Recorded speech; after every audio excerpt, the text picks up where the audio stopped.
Hello बच्चों, let's read this question. It says the Boolean expression for the logic circuits are given below. So this is the first Boolean expression and this is the second Boolean expression. Find out the output Y in each case when the inputs are A of, B of, A on, B of, A of, B on and A on and B on.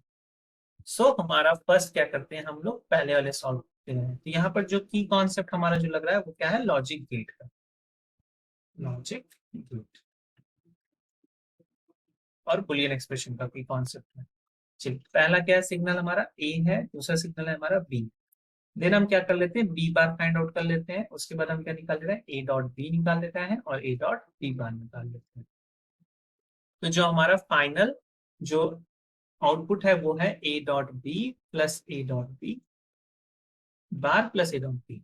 पहले क्या है, A off B off, फिर A on B off, then A of B on and then both on.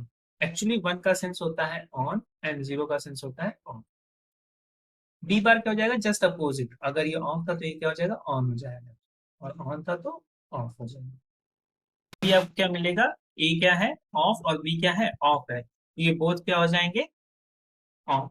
Then A on B off, तो क्या हो जाएगा, ये भी ऑफ हो जाएगा. और 0 1 तो फिर से ये 0 हो जाएगा, और 1 1 है तो ये 1 रहेगा. ए डॉट बी आप देखो तो ये क्या है, 0 1 है, 0 1 का क्या हो जाएगा 0, 1 1 है तो 1, 0 1 है तो 0 और 1 1 है तो 1. नाउ अब अगर आप ऐड करोगे 0 0 ऐड होते हैं तो क्या मिलेगा, 0 0 1 ऐड होंगे तो 1, 0 0 ऐड होंगे तो 0, 1 1 ऐड होंगे तो 1. तो ये आंसर हो गया आपका फर्स्ट के लिए. सेकंड के लिए जो आपका बुलियन एक्सप्रेशन है वो है y is equal to a dot b plus a dot b whole bar. Second के लिए आपका क्या है, y is equal to a dot b plus A dot B whole bar.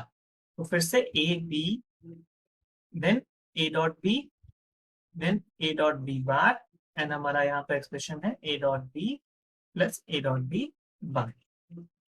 तो A zero B zero, A one B zero, A zero B one and then this is one. A dot B क्या हो जाएगा, ए dot B हो जाएगा 0 1, then ये भी हो जाएगा 0, ये भी हो जाएगा 0 और ये हो जाएगा 1. एंड अपोजिट ऑफ दिस ये क्या आ जाएंगे, सारे ऐसे आ जाएंगे. जब आप ये हो जाएगा 0, जब आप ऐड करोगे तो क्या हो जाएगा ये, then this will be 0 1 add करने पे 1, 0 1 ऐड करने पे 1, 0 1 ऐड करने पे 1 एंड 1 0 ऐड करने पे अगेन 1. ये आंसर हो गया आपका सेकंड पार्ट के लिए. So this is the answer for this question. I hope you understand it well. Best of luck. Thank you.